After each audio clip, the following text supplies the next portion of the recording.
আসসালামু আলাইকুম। ঢাকা কলেজ ব্যবস্থাপনা বিভাগ কর্তৃক আয়োজিত অনলাইন কার্যক্রমের অংশ হিসেবে বিবিএ চতুর্থ বর্ষের ক্ষুদ্র ব্যবসায়ের অর্থসংস্থান সম্পর্কে আলোচনা করব।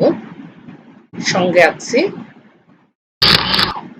আমি সাবিনা তাসমিন, সহকারী অধ্যাপক, ব্যবস্থাপনা বিভাগ, ঢাকা কলেজ।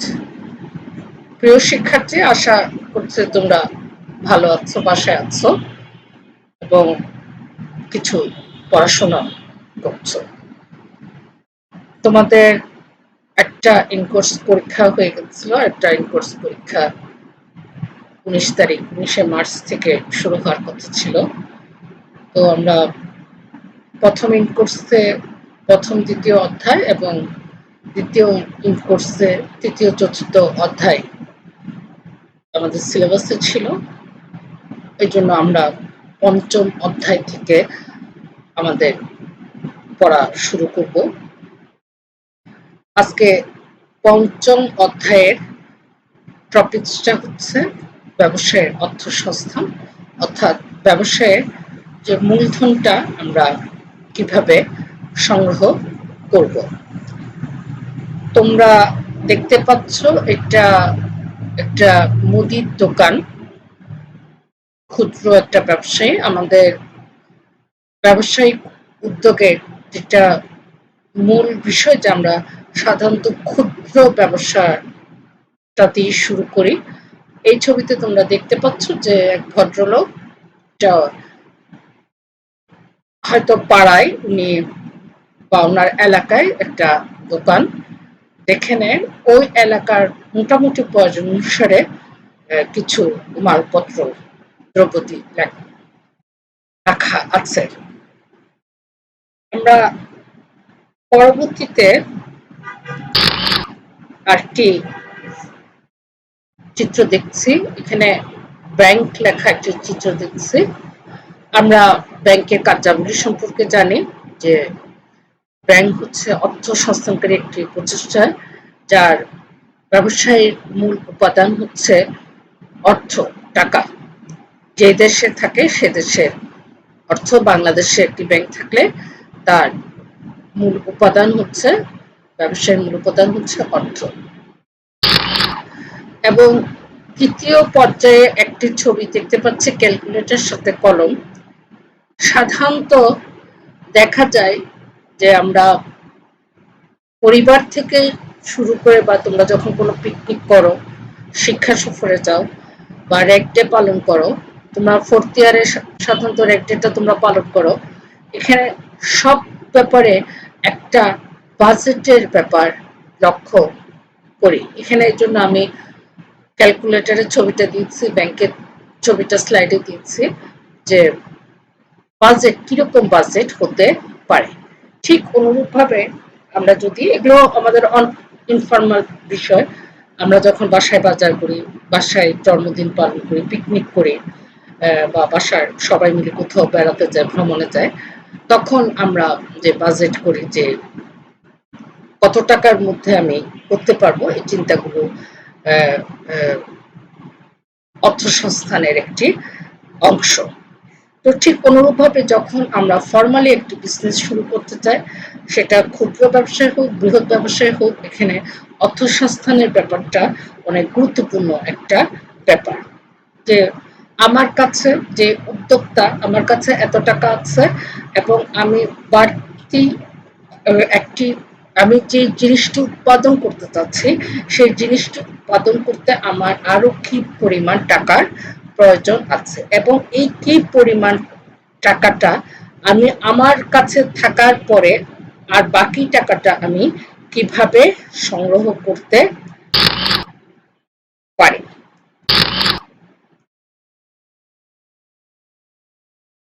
এখানে আমরা একটি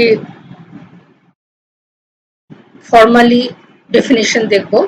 কোনো ব্যক্তি, সমাজ, সরকার এবং ব্যক্তিগত ব্যবসা, বাণিজ্য ও শিল্প কারখানা, সামাজিক প্রতিষ্ঠান সরকারি প্রতিষ্ঠান প্রভৃতির জন্য প্রয়োজনীয় অর্থের পরিকল্পনা প্রণয়ন, সেই অনুসারে যথাক্রমে স্বল্প, মধ্য ও দীর্ঘমেয়াদী সময়ের জন্য অর্থের উৎস থেকে তহবিল গঠন ও বিনিয়োগ করা, বিনিয়োগের ফলাফল বিচার বিশ্লেষণ করে সিদ্ধান্ত গ্রহণ করা, নগদ অর্থ ও দলিলপত্রাদি সুষ্ঠু সংরক্ষণ করা, নিয়ন্ত্রণ ব্যবস্থা বজায় রাখা ও সমন্বয় সাধন করাকে অর্থায়ন বলে। আমরা যে কোনো কাজই করতে চাই না কেন, ওখানে কম বেশি অর্থের প্রয়োজনীয়তা রয়েছে। অর্থ ছাড়া কোনো কাজই করা যায় না। সেটা আমার বাসার কোনো কাজ হোক, পরিবারের কোনো কাজ হোক, বা ফর্মালি আমাকে অবশ্যই অর্থের সঙ্গে এটাতে আমাকে রিলেটেড থাকতে হবে।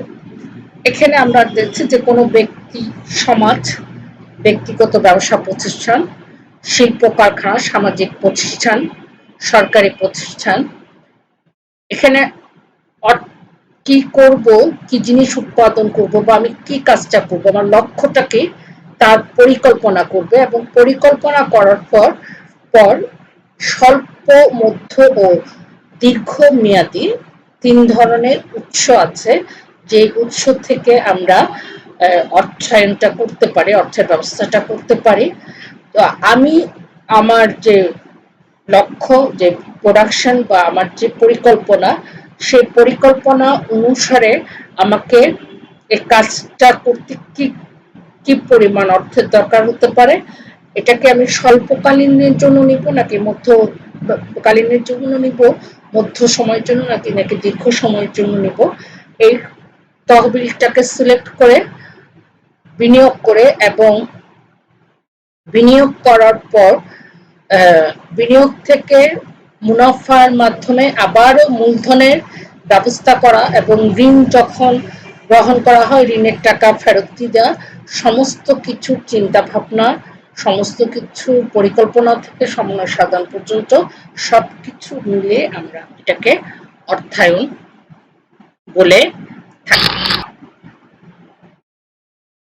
অর্থায়নের কার্যাবলী: আর্থিক পরিকল্পনা প্রণয়ন, তহবিলের উৎস নির্ধারণ, তহবিল সংগ্রহ, তহবিলের ব্যবহার, তহবিলের সংরক্ষণ।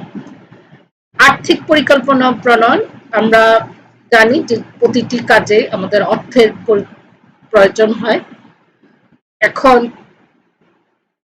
কি পরিমাণ অর্থের দরকার হবে এটা নির্ভর করবে আমি কি জিনিসটা উৎপাদন করব, আমার লক্ষ্যটা কি, আমি কি পরিমাণ উৎপাদন করব এটার উপর। এবং আমি কিছু কিছু জিনিসে অর্থের পরিমাণ অনেক বেশি প্রয়োজন হয়, কিছু কিছু জিনিসে অর্থের পরিমাণ অনেক তুলনামূলকভাবে কম হয়। তো আমাকে প্রথমে আমি কি জিনিসটা উৎপাদন করব, এবং এই জিনিসে উৎপাদন করতে আমার কি পরিমাণ অর্থের প্রয়োজন হয়, এই জিনিসটাকে আমার আগে নির্ধারণ করতে হবে। এরপরে তহবিলের উৎস নির্ধারণ। সাধারণত দেখা যায় আমি যখন কি উৎপাদন করব এটা আমি যখন নির্ণয় করতে পারবো, এবং এটা নির্ণয় করলে আমার কি পরিমাণ অর্থ লাগবে এটাও সাধারণত সাথে সাথে বোঝা যায়, তখন আমাকে ঠিক করতে হবে যে আমি আমার এই উৎসটা আমি কোন উৎস থেকে নিতে পারি। সাধারণত যদি দেখা যায় যে আমার নিজের কোনো উৎস আছে কিনা, আমার নিজের ব্যাংক ব্যালেন্স বা স্বর্ণ অলংকার যেটা আমি বিক্রি করে বা বন্ধক রেখে, বা শেয়ার, ডিবেঞ্চার, এরকম কিছু আছে কিনা, সাথে দেখা যাচ্ছে যে আমি পৈতৃকভাবে কিছু পাচ্ছি কিনা। অনেক সময় দেখা যায় যে আমি যে বাড়িতে বাস করি, আমি যদি মনে করি যে সমাজের বিঘ্ন না ঘটিয়ে এখানে আমি ছোটখাটো একটা ব্যবসা করতে পারি, আমি বাটিকের একটি প্রোডাকশন সেন্টার তৈরি করতে পারি, যেটা আমার আশেপাশের কোনো সমস্যা, পরিবেশের কোনো সমস্যা হবে কিনা, এই ধরনের কি কি সাপোর্ট আমি পেতে পারি।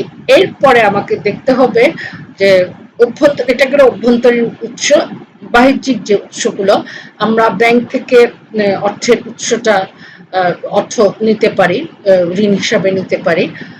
কিছু কিছু সংস্থা আছে যেখান থেকে আমরা অর্থের উৎসটা নিতে পারি। বিসিক আছে, বিসিকে দেখা যাচ্ছে যে ওরা অনেক সময় ট্রেনিং এরও ব্যবস্থা করে এবং প্রয়োজনীয় অর্থ ঋণেরও ব্যবস্থা করে থাকে। তো দেখা যাচ্ছে যে কোন উৎস থেকে নিব এবং উৎস থেকে আমি কি স্বল্প মধ্য দীর্ঘ কোন মেয়াদে আমি উৎসটা নিব, এবং সঙ্গে সঙ্গে আমাকে এই জিনিসটাও পরিকল্পনা করতে হবে যে ঋণ ফেরত দেওয়ার একটি সময় থাকে, যে আমি আমার উৎপাদিত দ্রব্য ভোক্তার হাতে পৌঁছে দিয়ে বিক্রি করে আমি মোটামুটি ঋণটাকে কত তাড়াতাড়ি ফেরত দিতে পারি, কারণ ঋণ যত ফেরত দিতে দেরি হবে সুদ তত বেড়ে যাবে এবং এটা উৎপাদনকারীর পক্ষে একটা বোঝা শুরু। তৃতীয় দেখছি তহবিল সংগ্রহ। আমি যদি ব্যাংক থেকে বা যেসব অর্থ লগ্নিকারী প্রতিষ্ঠান এখান থেকে তহবিল সংগ্রহ করতে চাই, তাহলে দেখা যাচ্ছে যে তহবিল সংগ্রহের প্রক্রিয়াটা আমাকে জানতে হবে। এখানে কিছু প্রসিডিউর আছে। সবসময় সরকার সব জায়গা থেকে উদ্যোক্তাকে ঋণ দিবেন না, কারণ সরকারের একটি পরিকল্পনা থাকে যে এখন কখন ঋণ দিবেন কখন ঋণ দিবেন না, এবং সরকার এর জন্য যে কাগজপত্র ডকুমেন্ট সংগ্রহ করে এগুলোর ব্যবস্থাটা করে তহবিলটা সংগ্রহ করতে হবে। এরপরে বলেছি তহবিলের ব্যবহার। যে তহবিলটা আমরা নিচ্ছি শুধু তাই না, আমার অভ্যন্তরীণ তহবিল এবং বাহ্যিক যে তহবিল থেকে আমি আমার মূলধনটা রেডি করছি, এই মূলধনের আমার কিন্তু ব্যবহার হতে হবে। মূলধনের যত ব্যবহার হবে তত কিন্তু সঠিক ব্যবহার হবে, তত কিন্তু মুনাফা অর্জন হবে, এবং মুনাফা যখন অর্জন হবে তখনই কিন্তু আমার ব্যবসা প্রতিষ্ঠানের কাজটা আমার সঠিকভাবে হবে। এরপরে বলছে তহবিল সংরক্ষণ। তোমরা জানো যৌথ মূলধনী কারবার যখন তোমরা পড়ছো, কোম্পানি যখন পড়ছো, ওখানে বাধ্যতামূলকভাবে একটা রিজার্ভ তোমাকে রাখতে হয়। তোমরা ব্যালেন্স শিট যখন করেছো ওখানে দেখবে যে আমাদের একটি রিজার্ভ রাখতে হয়। যদি আমার এক মালিকানা কারবার বা অংশীদারি কারবার হয়, যেখানে আমার হিসাব সাবমিট করার তেমন কিছু ব্যাপারও না থাকে, কিন্তু তবুও এটা তহবিলের একটি কৌশল বা একটা বিজনেস স্ট্র্যাটেজি।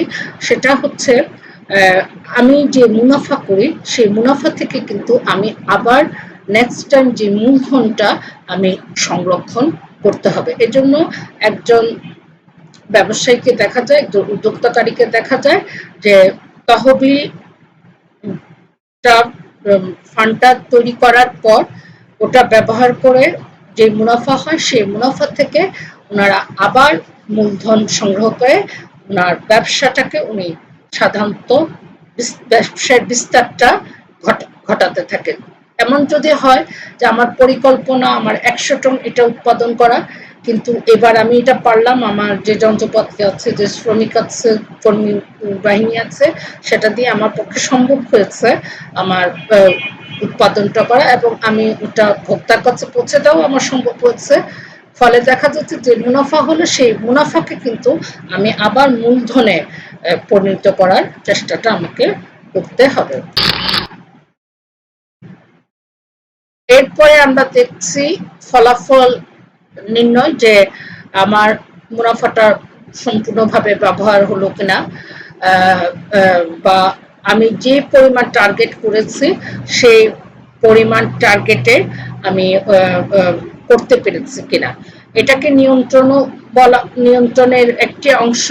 অনেক সময় এটা মনিটর হিসাবেও দেখা যায়, মনিটর হিসাবে ওটাকে আমরা বলতে পারি যে ব্যবসায় সাপ্তাহিক, মান্থলি বা 15 দিনে, 3 মাসে আমরা যদি ব্যবসায়ের মনিটরটা করে থাকি, তাহলে দেখা যাচ্ছে যে মুনাফার ব্যাপারটা, মুনাফা আমাদের কিরকম হবে এই ব্যাপারটা আমরা বুঝতে পারি। নগদ তহবিল ও আর্থিক দলিলাদির সংরক্ষণ।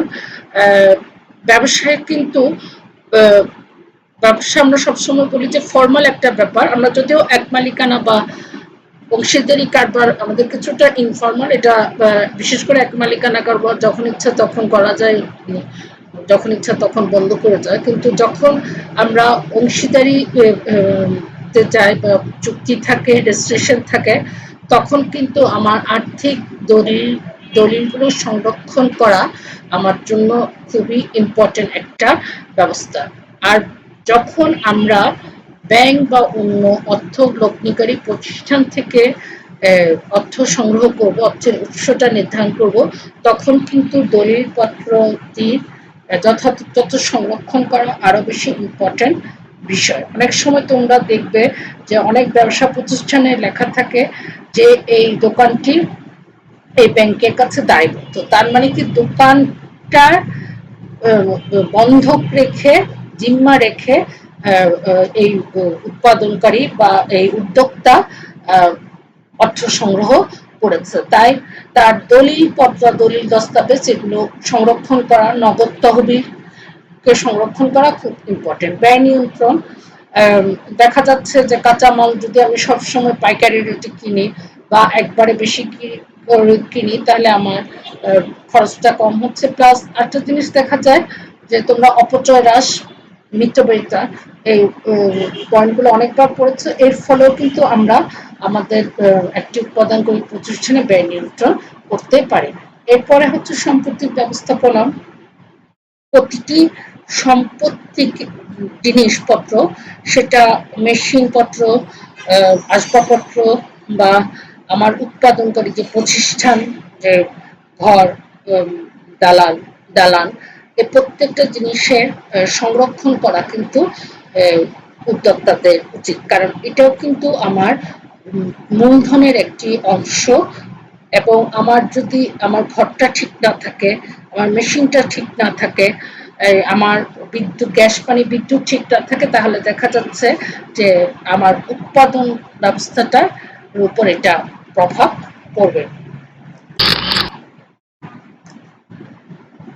অর্থায়নের উদ্দেশ্যগুলো দেখব: মূলধন সংগ্রহ, মূলধনের বিনিয়োগ, মূলধন সংরক্ষণ, মুনাফার সর্বাধিকরণ, সম্পদের সর্বাধিকরণ।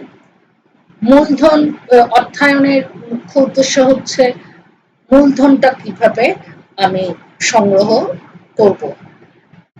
আমার একটা বাড়ি আছে, বাড়িতে একটা রুম খালি আছে, এই রুমে আমি কিছু কাজ করতে পারি। হয়তো আমি স্থানটার সুবিধা পাচ্ছি, অনেকে তাও পায় না, কারণ ব্যবসায় স্থান, কাল, পাত্র, তিনটা জিনিস কিন্তু খুব ইম্পর্টেন্ট একটা ব্যাপার। তো মূলধনটা আমি কিভাবে সংগ্রহ করব। আমার নিজের যা আছে, আত্মীয় স্বজন, বন্ধু বান্ধব, অর্থ লগ্নিকারী যেসব প্রতিষ্ঠান, এখানের মধ্যে ব্যাংকের কথা প্রথমে বলবো, এইগুলোর মাধ্যমে আমি আমার মূলধনকে সংগ্রহ করতে পারছি কিনা। দ্বিতীয় হচ্ছে মূলধনের বিনিয়োগ। মূলধন শুধু সংগ্রহ করলে হবে না, মূলধনের সঠিক বিনিয়োগটা করতে হবে এবং এর জন্য বাজারকে একটা জরিপ করা, ভোক্তা জরিপটা খুব ইম্পর্টেন্ট। বর্তমানে ভোক্তা কোন জিনিসটা, যেমন এখন তোমরা দেখো করোনা কালে মাস্ক বা পিপি, এগুলার জিনিসের চাহিদা অনেক বেড়ে গেছে। আমরা হয়তো আজ থেকে 4-5 মাস আগে এই জিনিসগুলোর কথা অতটা চিন্তা করতে পারতাম না। এবং এখন যদি এই জায়গাটায় বিনিয়োগটা করা হয়, তাহলে এখন আমার মুনাফা যতটুকু হবে, অন্য সময় বিনিয়োগ করলে আমি কিন্তু আমার এই জায়গাটায় মুনাফা বেশি হয় না। এই জন্য ব্যবসায়ের সঙ্গে বৈচিত্র্যকরণের ব্যাপারটা অনেক বেশি জড়িত এবং একজন ব্যবসায়ীকে এর জন্য ফোরকাস্টিং ক্ষমতাটাও থাকতে হয়, প্লাস হচ্ছে মূল ব্যবসার সঙ্গে আনুষঙ্গিক কিছু রাখতে হয়, যাতে মূল ব্যবসা যদি কোনো কারণে হ্যাম্পার হয়, তাহলে কিন্তু যাতে আনুষঙ্গিক ব্যবসা দিয়ে যাতে এই জিনিসটা কিছুটা রিমিশন করা যায়। তোমরা দেখেছো যে আমাদের এখন কলেজ বন্ধ, আমরা যারা যাতায়াত করতাম তারা এখন যাতায়াত করছি না। তাহলে দেখা যাচ্ছে যার গাড়ির ব্যবসা আছে, তার গাড়ির ব্যবসাটা বর্তমানে এখন একটু খারাপ অবস্থায় আছে। বা এবার ঈদের কথা তোমরা চিন্তা করো, অন্যদের আমরা হয়তো আমরা যে মার্কেটে যে জিনিসপত্র কেনাকাটা করি এই বছর আমরা কিন্তু তাই করি, বরং এই বছর যেটা হয়েছে খাদ্যদ্রব্য সংরক্ষণ করার একটি মজুতকরণের একটি জিনিস, একটা ব্যাপার এখানে দেখা গেছে। তো এবছর দেখা গেছে যে ভোগ্য বা মৌলিক জিনিস উৎপাদনকারী ভোক্তা, ক্রেতা ভোক্তা বিক্রেতা যতটা হয়তো লাভবান হয়েছে, অন্য ফ্যাশনেবল গুডস বা পোশাক বিক্রেতা সে হয়তো অতটা তার বিনিয়োগটা উঠে আসতে পারেনি। এরপরে ৩ হচ্ছে মূলধন সংরক্ষণ। মূলধন আমরা মুনাফা থেকে আবার মূলধন তৈরি করা যায়। আমরা সাধারণত আমাদের একটা টার্গেট থাকে, এই টার্গেটে আমরা যে মুনাফা সংগ্রহ করব সেই মুনাফা থেকে আমরা পরবর্তীতে আবার মূলধন তৈরি করার চেষ্টা করব। চতুর্থ হচ্ছে মুনাফার সর্বাধিকরণ।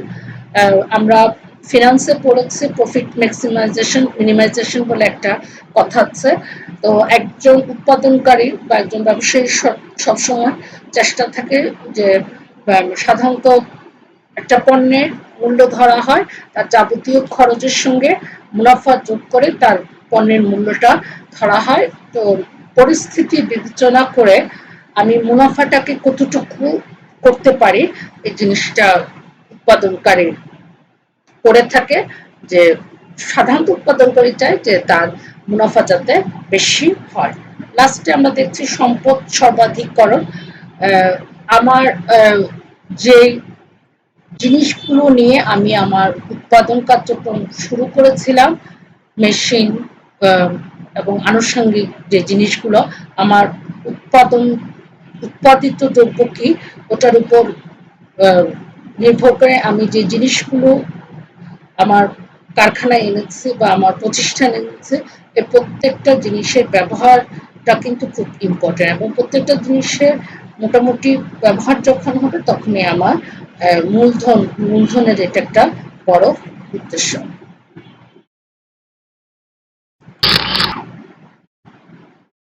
এরপরে আমরা দেখব অর্থায়নের গুরুত্ব। অর্থায়নের প্রথম গুরুত্ব হচ্ছে প্রাথমিক খরচ। একটা যখন আমরা অর্থায়ন করতে চাই, একটা জিনিস শুরু করতে চাই, তখন আমার যে প্রাথমিক যে খরচগুলো হয় সেই খরচগুলো এখানে অ্যাড করা সম্ভব হয়। স্থায়ী সম্পদ ক্রয়, আমি স্থায়ী কিছু সম্পদ আমার ক্রয় করতে হয়, এটা নির্ভর করবে হচ্ছে আমি কি উৎপাদন করছি তার উপর। চলতি সম্পদ ক্রয়, কিছু কিছু জিনিস আছে যেগুলো আমার সবসময় দরকার হচ্ছে, বিশেষ করে কাঁচামাল।